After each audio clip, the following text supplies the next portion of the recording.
Okay, so Eric, thank you very much for taking the time to talk to me and the students at the University of Waterloo today. I think our discussion is going to be very interesting. You've done a lot of interesting work. My first question is basically an introduction to the work that you've done, and it is to ask you how your work focuses on public attitudes and how those are influenced by the behavior of elites and the mass media. So can you describe what you're doing there and what it is that you're trying to understand? Yeah. Well, in a nutshell, I'm interested in how people form opinions. And when they form opinions about politics, it's often the case that they're not doing so with direct exposure to political information. But everything that they're exposed to is mediated through other channels. And what I mean by that is that there is someone that shapes the information and its interpretation before they receive it. So they're not directly paying attention to what a politician's saying. It's being communicated to them through other channels. Their social networks, their friends and family, other opinion leaders in their social networks. And for my opinion, the most important factor there is the mass media. So the media shapes what people see about politics and the behavior of politicians. And that process is not neutral.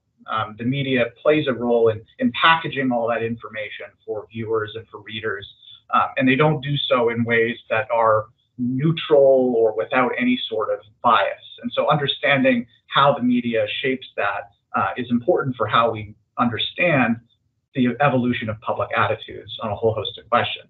And this is a process called gatekeeping, because journalists can't cover everything. It's just a fact of reality that they have to distill all of the happenings in the political world to fill a certain amount of column inches or broadcast time. And so they have to make choices about what sorts of news stories they're going to cover, what sorts of news stories they're not going to cover, and they're going to make choices about how they frame those news stories as well, and what elements of each story they're going to focus on and what they're not going to focus on. And there's lots of things that go on under the surface that shapes this sort of gatekeeping process. One is the very commercial nature of our media system, where journalists are under a whole lot of pressure, financial pressure now more than they ever have been in the past, from competition from online news networks and internationally too, but also just the fact that it's easier for people to get information unvarnished. They're not willing to buy a newspaper subscription. And as a result of that, advertisers are no longer paying news outlets to advertise because the viewers aren't there, the readers aren't there. And so all of these news organizations are under much more financial pressure now than they ever have been in the past. And that means they need to produce news stories that are cheap. And by cheap, I mean, quick hit news stories that don't, you're not going to send a foreign correspondent overseas that'll cost a lot of money. You're going to, look at a press release from a polling firm that they send you, and you're going to write a news story about that. You're going to get quick hit stories that are cheap to produce. And you're going to produce news that draws a lot of viewers. And there's certain things that draw viewers: negative news stories, sensationalized news stories, all that sort of thing. So we call that in political communication commercial bias, that the news wants to produce stories that are cheap and that draw viewers and will generate virality online. And then finally, there are also journalistic norms that newsrooms operate with certain shared expectations about what is newsworthy and what's not. Some of this is influenced by commercial pressure, but some of it is also professional training and their own beliefs about what is worthy of news, the attention of news and of news organizations, and how they should go about covering these stories. And one important consequence of that is balanced reporting, presenting both sides of a story. And so all of these factors kind of come together and produce important consequences. We have news stories that tend to be sensationalized, they tend to be dramatized, They tend to be very episodic in nature, and by episodic, what I mean is that they're really focused on one event outside of its context. And so what happens is that you have a tendency to devalue stories about long-term chronic issues that are bubbling under the surface in favor of big, dramatic, sensational events. You have a politicization of the news, a focus on conflict, politicians battling it out, and that spills over into news coverage of things like science, and I can talk more about that in a little bit. And this notion that, well, everything is just so conflictual, so angry, a focus on all of that, and it heightens our own sense of polarization. We think we're more polarized than we actually are, in part because of the news media. And so that is, for what I'm interested in, the news media play that mediation role. Things happen in the political environment, it gets distilled by the news media, and then we learn about it from the media more than any other source. And so understanding how all of those sorts of pathologies in our media system, the consequences of that for public opinion, that's what I'm most interested in. Very interesting. So you're concerned with how public opinion is formed, and that's especially important when people go to vote and when they participate in society more widely. That is the reason for your interest in this. Okay, before we go on and look at what you have found and talk about that, can you talk a little bit about how you conduct your research? So how do you know what you know? Yeah. So it depends on what I'm interested in. So if I'm interested in learning, well, what does media coverage look like? How politicized is it? How do they cover things like experts? Is a common thing that I focused on in my research. I'll use text analysis, and so I will download newspaper articles, broadcast transcripts, cable news transcripts, and then use tools of text analysis to analyze that data. And that could be anything from dictionary type approach, counting keywords that might indicate some sort of frame in coverage or topics in coverage, or things like supervised machine learning to let algorithms kind of sort articles based on what I input into those algorithms. So I bring, and sometimes I just read the articles themselves. So for some of my dissertation research, where I was interested in understanding how experts were conveyed in the news media, I read thousands and thousands of newspaper articles and transcripts and coded them myself, and then had RAs validate the coding and all that. And so if I'm interested in what is going on in news coverage, I'll use those sorts of tools. If I'm interested in understanding effects on public opinion, I turn to survey research. And so in particular, using survey experiments are the most effective mechanism for testing, from a causal inference standpoint, media effects. That is, you randomly assign some people to get some sort of frame in coverage or some sort of message. Other people don't get that message, and then you see what effect that random assignment of information has on their attitudes and beliefs. And so I use a wide variety of experiments in my research if I'm interested in media effects. That's how I commonly approach it. There are other ways to study media effects, but those are the tools that I use. Well, that's helpful. It should tell the people who are watching this that your research is very rigorous. There's a lot of work that goes into coming to the understandings that we're going to talk about today. Also interesting, of course, that you're using technologies that weren't available a short time ago to be able to do this, and that is also useful for people to understand. Okay, my next question is the first one around what you've actually found, and it's around the economy. So you've looked at how people's perceptions of the economy are formed, and what they believe about whether they believe the economy is doing well or doing poorly. And I thought this was very interesting. That perhaps our opinions are not necessarily that accurate here. So what did you find? Yeah, so I've approached that sort of question a couple of different ways, and in both cases, my interest has principally been in how the media shapes how we view the economy. And so there is this debate in academic literature on this question. So on the one hand, we have the ability to learn about the state of the economy through our own personal experiences. That is, you might know in times of economic crisis, you might know people that got laid off. In times of high inflation, we've certainly all seen food prices increase at the grocery store. So to some degree, we experience this directly.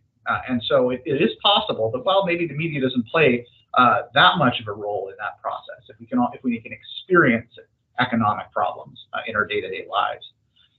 But in fact, it seems that it's the case that the media plays an important role in this process. The media covers the economy ad nauseum. It's a very, very common news story, and not even if it's just about the news story about the economy. Even news stories that aren't really about the economy, they'll make reference to economic conditions somewhere along the way, and so the economy is a really important focus for journalists in political coverage, business coverage, like a whole host of different areas of coverage.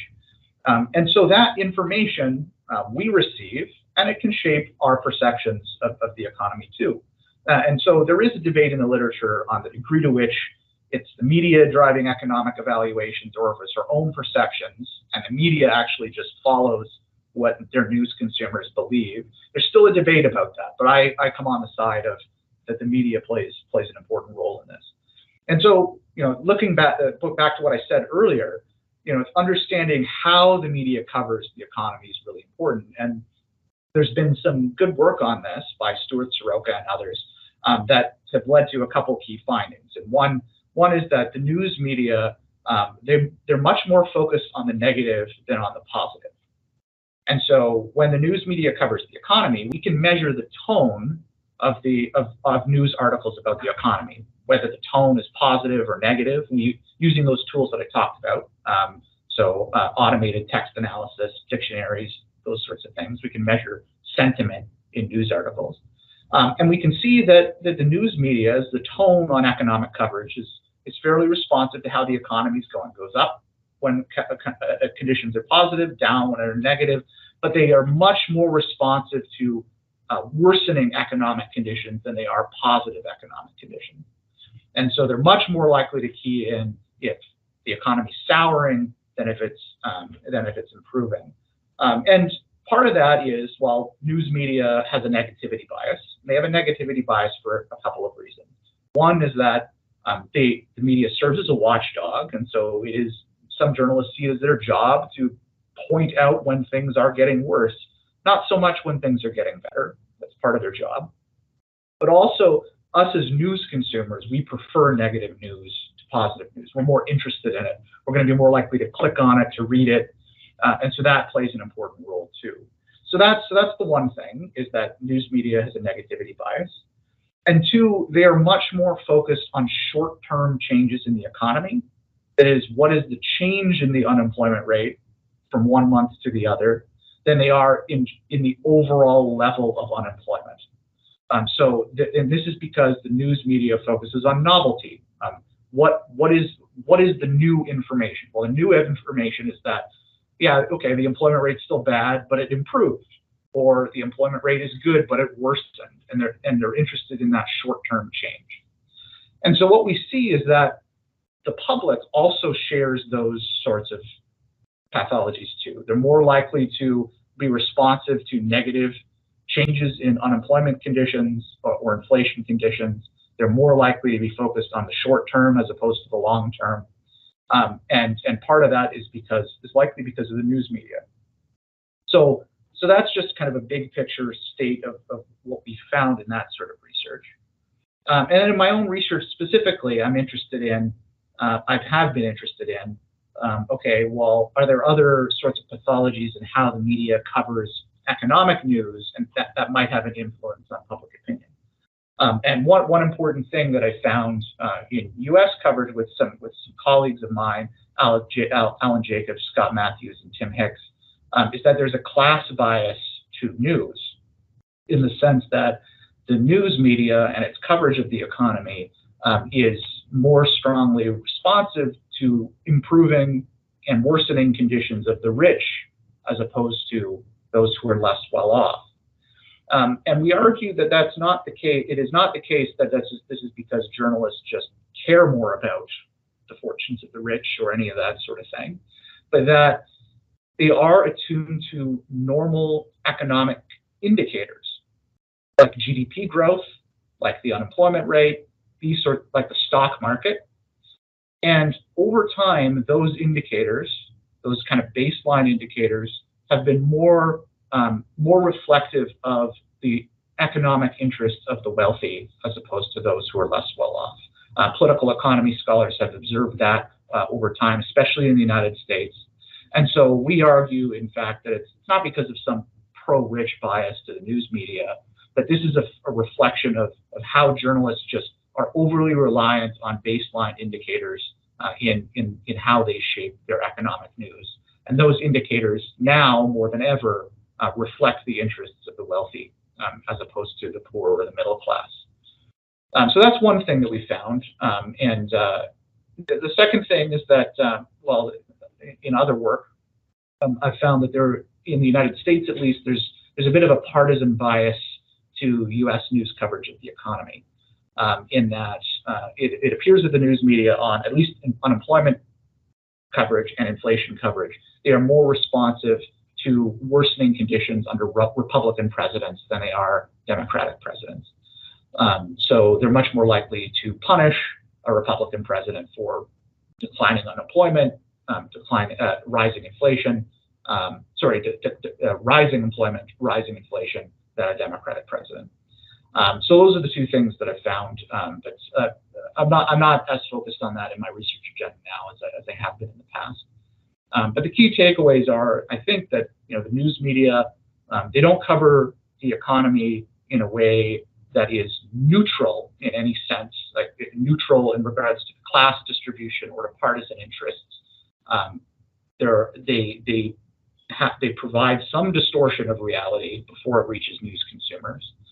And us as news consumers, our economic perceptions are to some degree, maybe not overwhelmingly, but to some degree, shaped by that news media coverage. So if the news coverage is oriented in particular ways that are not necessarily aligned with what is accurate, what does that mean for the perceptions of the public you're suggesting around the economy and perhaps elsewhere? We'll talk about that later. But you're suggesting that their perceptions are in some way out of line with the reality. Is that's basically your conclusion? Yeah, I think that's right. And I think the biggest difference, the biggest area of that distortion is that we aren't going to perceive improving conditions as much as we should, because the news media isn't going to cover it. And that has implications for politics, because we know that voting decisions, for instance, are heavily influenced by by the state of the economy.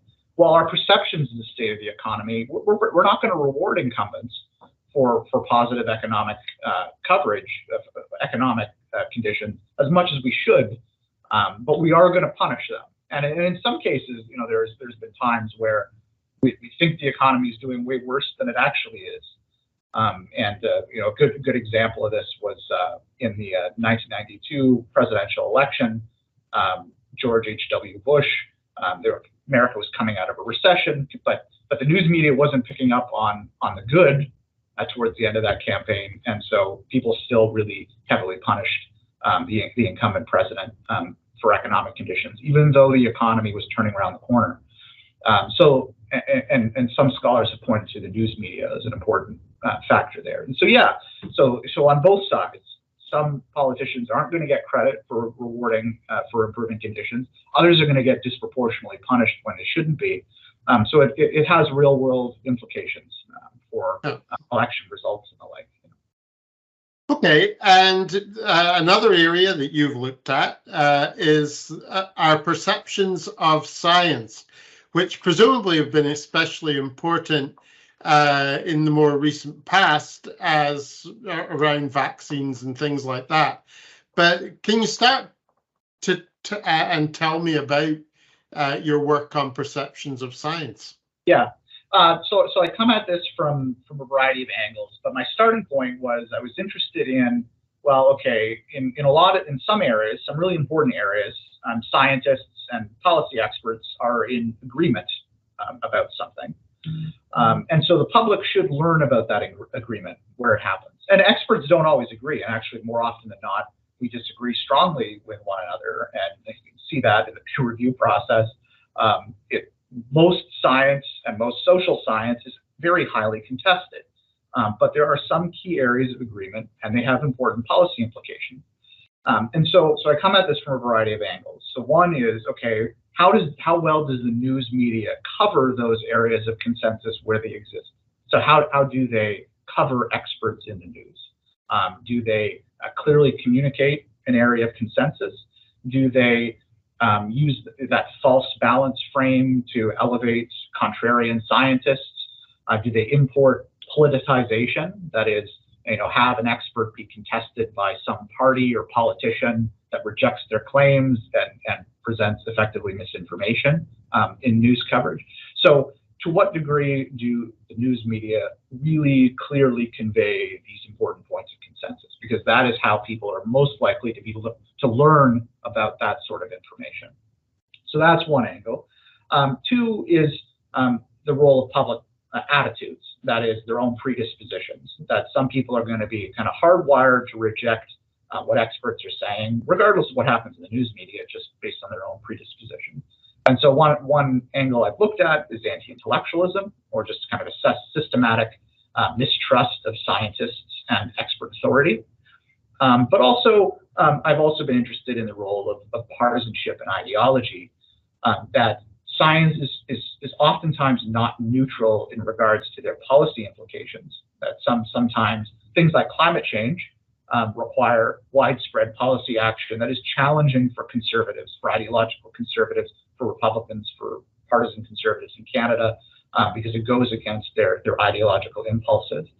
And so I'm interested in that angle too, and the role of the media as a prime communicator of partisan cues. That is, people learn, so they follow the leader. My party says this, so I'm going to believe them and adopt that view. Or I really don't like this party. They believe in climate change, so I don't believe in climate change. And they learn about those elite signals through the mass media. And so I'm interested in how the media kind of interacts with our own partisan or ideological impulses to produce the rejection or acceptance of areas of expert consensus. And so I've come at it a few different ways, but kind of in broad strokes, that's what I focused on.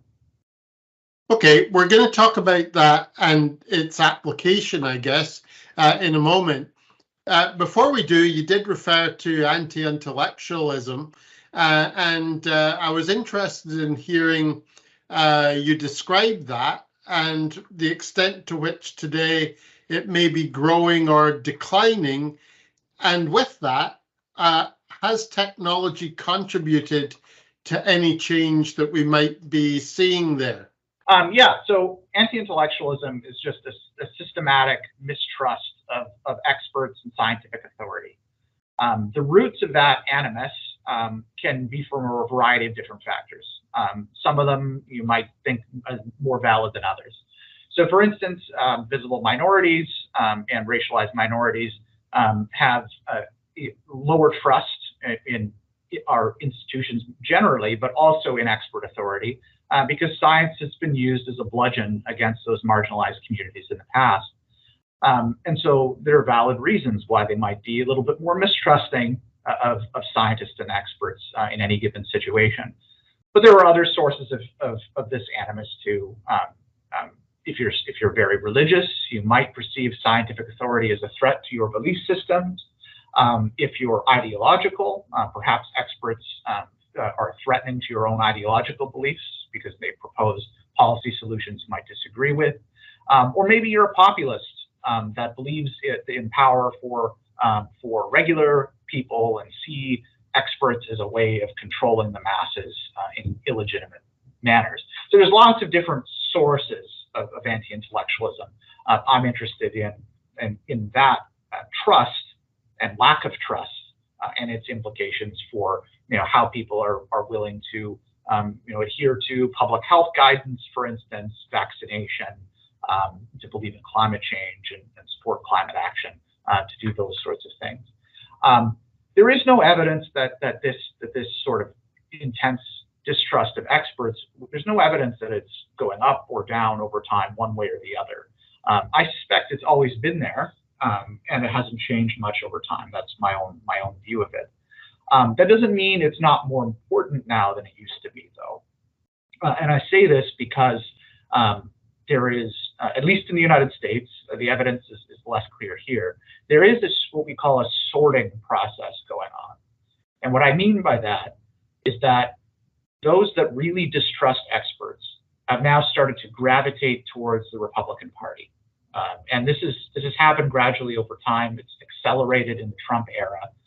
But anti-intellectuals, who were used to be kind of more evenly distributed across both parties, are now within the Republican Party coalition. And so this has increased their political might, their political influence, compared to where they were in the past. Because this is a small group in the population. Most people trust experts. The vast majority of people trust experts quite a bit and trust scientists most of all, and doctors. So this is a small group in the population. But once they are kind of brought into a political party, their political influence grows accordingly. In Canada, this has not been nearly as true. And so we don't see as, like, there is some connection between conservative partisanship and right-wing ideology and anti-intellectualism, but it's not as strong as it is in the United States. And so its political influence is perhaps less important here than it is down there. So it might not have grown over time. People that distrust experts, they've always been there. And like I said, they distrust experts for a wide variety of reasons. But their political salience probably matters more than they used to. And because of new technology, social media, it allows these people to have more of a voice now than they used to be. So we hear them more than we might have in the past. It doesn't mean there's more of them, though. So that's a distinction that I'd like to make. Yeah, quite fascinating. So you are saying that it's not, there aren't more of them than there used to be, but at the same time, we can hear them more because technology enables that to happen through social media. But you're also saying that they are more likely to align themselves, much more likely, it seems to be what you're saying, with the Republicans than they are the Democrats, or with the right side of the political spectrum rather than the left. Okay, that's very interesting. Yeah, and that plays into partisan debate. Because the Republican Party, instead of say anti-intellectual, they're roughly the ones that are really intense. They're about 15 to 20% of the population, and the share of the population not so different between Canada and the United States. So if there are 15% of voters that are Democrat and 15% of Republicans, well, that's a really small group in both parties.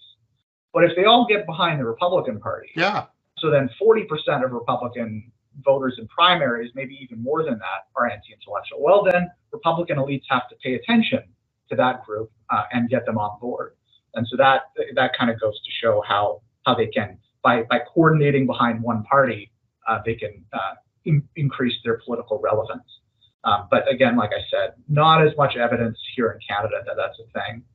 But social media still allows them to be heard, and also this news media tendency towards dramatization and sensationalization also matters here. The media loves to cover anti-vaxxers. They love to cover them, and this has especially been true since vaccines were rolled out in Canada. And this is still, 90% of adults got both doses. The core of the anti-vax community, the ones that are really, really against the vaccine, obstinate refusers, a very, very small portion of the population, less than 10%. But the media loves to cover them. And so we think they're a much bigger part of the population than is actually the case. It gets to that false polarization that I was talking about before. And so these folks are now more influential than they've ever been because of those sorts of processes. Okay, so what you're saying also suggests that if they are gathering in one political party, that they have more political influence than they might have had in the past. The leaders of those parties and their representatives need to acknowledge their presence and give some credence to their views. So that would increase their power. But I did also want to ask you specifically about COVID-19 and vaccine hesitancy. You're saying it was a smaller proportion of the population than may be publicly perceived. Did you find anything else? Yeah. So just to get into a couple definitions. So vaccine hesitancy is kind of a very broad term that can bring in a whole lot of different people. And then the size of that group can vary depending on the vaccine. It can vary over time. And so just to be clear on a couple things. So if I talk about refusers, I'm talking about people that are really obstinate in their opposition to vaccination, and they're just not going to vaccinate. But there are other groups that are vaccine hesitant that aren't in that group. So some people just are ambivalent. They're a little worried. They don't derive a sense of their identity from opposing vaccines. They're just a little skeptical, and they can be persuaded. So those are kind of the vaccine hesitant. And there's also the vaccine flexible. And by that, I mean people that can be brought along to vaccination, but it's not top of mind. It's not a top of mind worry. And so depending on how worried they are about perceived health risks, how much time it takes out of their day, how easy it is for them to get the vaccine, they may or may not vaccinate, depending on all those sorts of questions. And so, for instance, lots of people don't get their flu shot, that all of those people aren't vaccine anti-vaxxers. In fact, only a small portion of those are anti-vaxxers. A lot of them they're not that concerned about the flu, so they're not going to vaccinate. They should be more concerned, and they should vaccinate, but they can be persuaded. They're not locked into their opposition. And so this was true with COVID too. So we saw, as before the vaccines came out, only about 60 to 65% of Canadians said that they were for sure going to get a vaccine. A lot of people weren't sure, and a lot of people said no. And honestly, why wouldn't they? Because at that time, when we were conducting that polling, we didn't know what the vaccines were. So people had to see what the vaccines were going to be. How safe are they? How effective are they?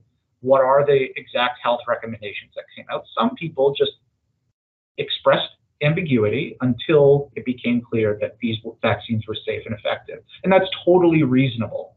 And so what we saw over the course of the vaccine rollout is that the share of Canadians that were willing to get a vaccine increased quite a lot. People that were hesitant declined as a share of the population, and even among refusers that said no initially, they declined too. And so that's a story of a really positive vaccine rollout. We were never going to get everybody, but getting to 90% of adults that with 2 doses that's quite something, and it's quite higher than was the case in the United States. So, this core of the anti-vax community is a very, very small group, I'm reluctant to use a term that kind of casts everybody with a broad brush, because a lot of people don't necessarily vaccinate all the time. They might have not gotten their booster, for instance, but it's not because they are a rabid anti-vaxxer. And that's true. That is true in the United States too. But here, we did a relatively good job on that sort of thing. A few other things to note. Well, again, trust in experts was super important. People that trusted experts, they were much more likely to get vaccinated, follow up on their boosters, all that sort of thing. There was an age, but besides that, age was probably the most important factor here, in that younger folks were just much less likely to get vaccinated than older folks. And part of that is risk exposure, that people that are older were much more worried about COVID-19. And so they're much more willing to take time out of their day and get vaccinated multiple times than younger folks. But we actually don't know we don't have as much information as we need to about the source of that hesitancy among younger Canadians. So a lot of it's not ideologically motivated, like I said, not about people being rabid anti-vaxxers. Part of it was a perception that young people were kind of invincible from COVID, I think. But we need to do a lot more work to understand what exactly happened there. And norm perceptions also seem to matter. Now, the evidence is a little mixed here, but there is a view that that the more people thought it was their duty to vaccinate and believed that society saw it as normatively valuable, that actually made people more likely to vaccinate. To see other people vaccinating also made them more likely to vaccinate. So that's a distinction, what we call injunctive norms and descriptive norms. And those norms probably matter too. And so I do think that public health messaging about, you need to vaccinate to protect others. It's not just about you. Those sorts of things, I think, work quite a bit. We do, and there is experimental evidence in other countries that suggested that it mattered. Another thing that came out in my research is that people eventually developed really strong brand preferences towards vaccines in a way that was not great. People were very much on Team Pfizer or Team Moderna, and a lot of some of the other vaccines like Johnson & Johnson and AstraZeneca were much less preferred. And in fact, people had an intense aversion to those vaccines. And so I don't know if you remember all the debate that occurred over AstraZeneca and J&J, but those sorts of dynamics in the media environments really catastrophically reduced people's confidence in those other vaccines. And so we were very fortunate as a country to have procured a lot of mRNA vaccines because of that process, because there was this dynamic that emerged. Some have labeled in the media vaccine shopping, kind of just waiting for their preferred vaccine to become available. There is some evidence that people would have, from our survey data, people would have waited a long time for Pfizer and Moderna if it wasn't available in order to avoid getting AstraZeneca and Johnson & Johnson. So we were very lucky to have put all of our eggs in the mRNA basket compared to other vaccines. And if we didn't, I think it would have catastrophically harmed our ability to roll out vaccinations in Canada. That's not like, maybe the media environment would have been different had our procurement choices been different. Maybe they would have been less hostile to AstraZeneca. I doubt it though.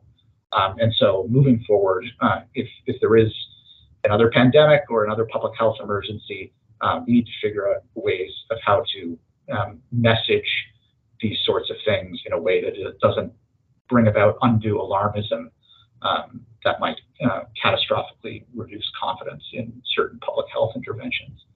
So that was also something that came up. And then finally, one thing to note is that there's been a lot of worry in the United States that polarization over COVID-19 vaccination has spilled over into other public health interventions and other vaccinations. And so that polarization that's observed there is now being observed for, flu vaccination and all these other things. There is some polarization in Canada on vaccination. On the ideological right, they are more likely to be vaccine hesitant or refusers. But this is much smaller than in the United States. And so far, we don't really see a lot of evidence of spillover to other public health measures. So I think we might have dodged a bullet, but I think there is much more work to be done on whether there's been this kind of polarization contamination to other areas of public health. More research is needed. Okay, so your work overall is looking at how public opinion is formed. And I was keen to include in our discussion something you're talking about, things that influence opinion, like people's attitude towards intellectuals or the media and their perceptions of the economy. What overall is your approach to how people form opinions? Presumably they have their own attitudes and points of view that they may gather from various places. Overall, how do you feel opinion is formed? Yeah. It's a big philosophical question, of course. Yeah. So the first thing to note is that most people don't have really strong, confident opinions about really specific public policies. And so when you survey people, they are very inconsistent over time, and the logical consistency between their policy beliefs can be less than you might expect. And so this goes to say that most people don't have really strong interconnections between policy beliefs and have constructed an ideology along those lines. So that's one thing to note. Most people are very ambivalent, but they do have really strong predispositions. It's not to say that they're just, complete pushovers. They have strong value orientations. They have strong partisan identities, and those things matter quite a bit. And they interact with the media environment. And so people have these identities, these values, and then they form trusted attachments to certain political elites. So they have a party or ideological opinion leaders that they trust, and those are the people that matter in shaping their opinions. And so this gets to the interaction that I talked about earlier between people's beliefs and the media environment, because they'll receive cues from people that they trust, or they'll receive cues from people that they really, really don't trust, and then that helps guide their opinion formation. So if you have a completely novel issue, and they say, okay, well, my party says I should believe this. The opposing party, who I don't like, says I should believe something different. Well, I'm going to follow my own party and oppose the party that I don't like.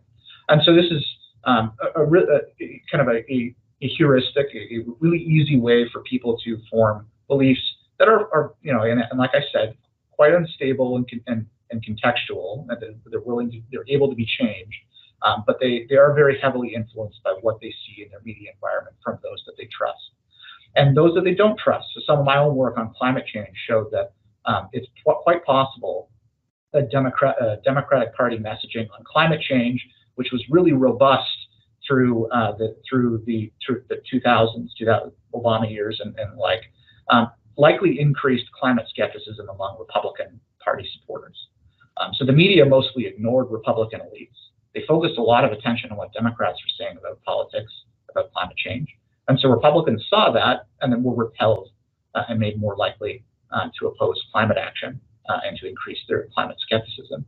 So that's my kind of overall approach, is that people have really uncertain beliefs about a lot of policy, but they have deeply held identities and value sets that lead them to trust certain people in their political environment, and those are the people, as communicated through the mass media, that play an important role in shaping their attitudes. Okay, my second last question is around polarization. You've said that it's not as bad in Canada as it is in the US, maybe, and also that perhaps views within polarization are not as strongly held as we might usually assume, perhaps.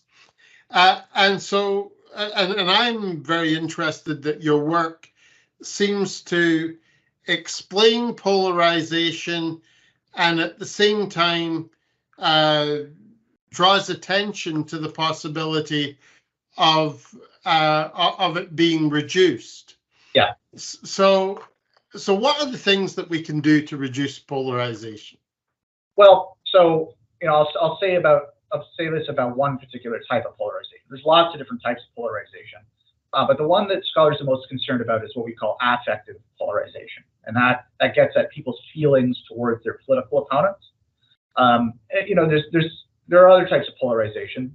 People can be polarized because they disagree with one another. There's nothing wrong with disagreement. Sometimes they disagree. And having politics shaped by disagreement and principled disagreement can be really good. And there's not really a clear way to reduce that type of polarization. But we can reduce and make an effort to reduce the negative feelings we have towards our political opponents. And so I think that is, and it is true that that we have as Canadians affectively polarized over time, that the partisans of the different parties, they increasingly dislike their political opponents, especially the Conservatives on the one side, the NDP and the Liberals on the other. And that might be a bad thing for a whole host of different reasons. There's not a magic solution to this, because ultimately when people disagree with each other, they're going to like them a little bit less. But you know, one thing is that we do think we are more polarized than we actually are. And what I mean by that is, if you're a partisan of a particular party, you think your opponent is much more extreme ideologically in their beliefs than is actually the case. You also think your political opponent is much more socially dissimilar than people in your own party. And so people believe that the Conservatives are much whiter, more evangelical, more rural than is actually the case.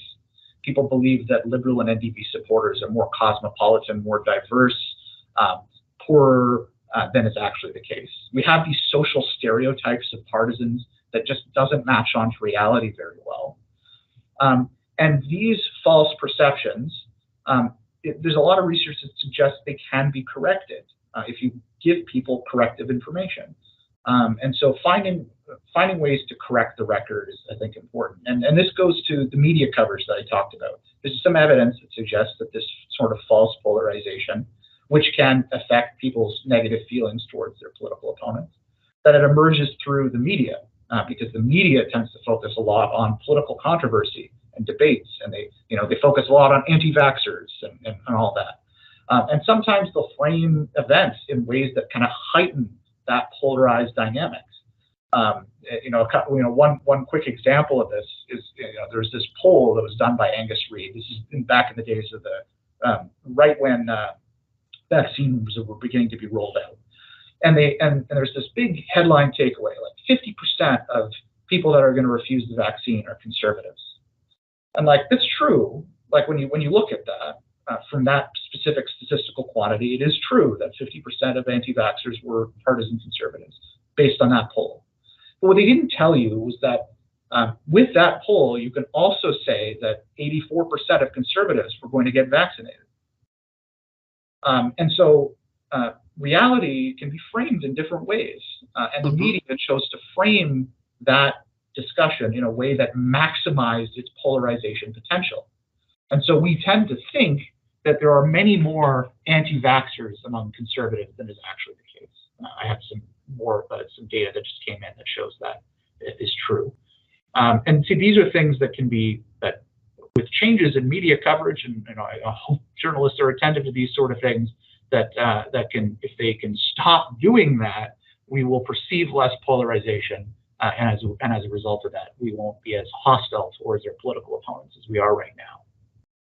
The second thing is, there's been some good work showing that political discussion matters, and that we tend to, in our online networks and in our personal lives, kind of cocoon ourselves among those that agree with our beliefs and share our partisan identities and all that.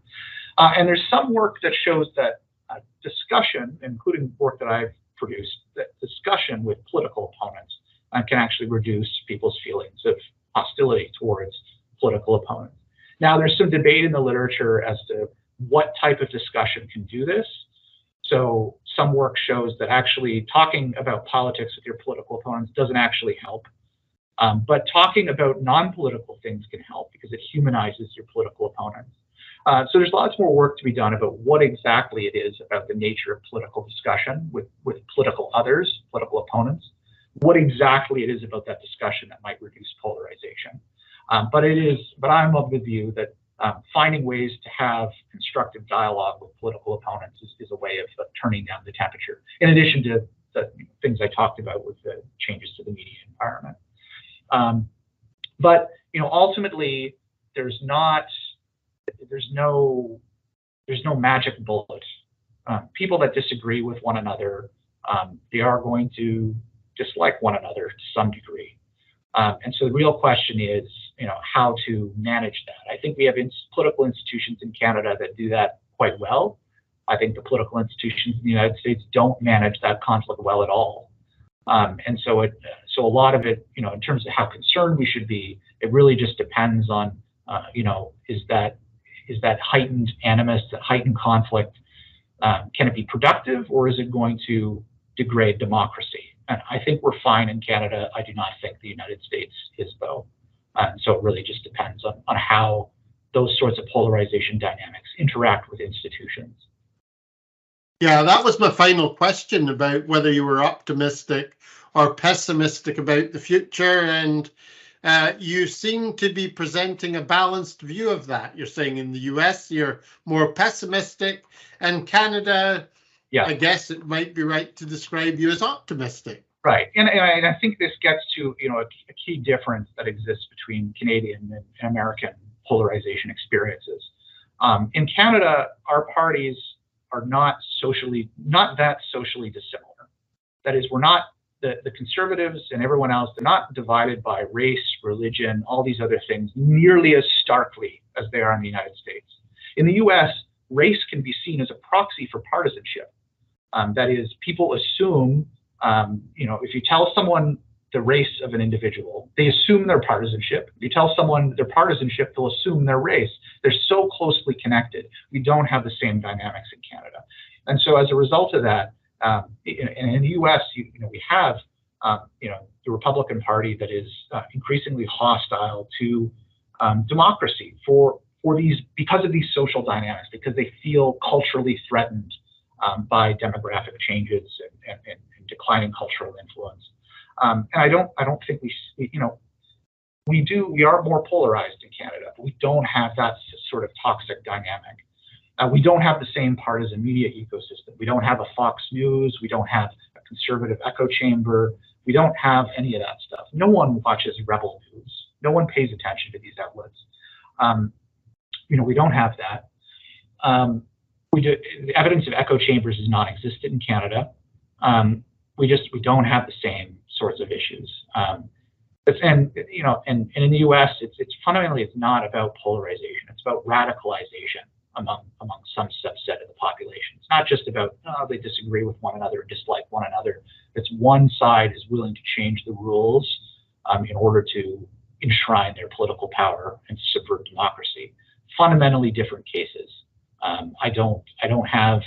have absolutely no expectation that polarization as we've seen it in Canada threatens democracy in any way. That's not to say things can't change. They can, and in some respects, you can say, I've heard this before, that Canada is like 1 decade behind what happens in the U.S. And certainly, we all pay attention to American news, and how that affects us needs to be studied. It hasn't been studied nearly enough.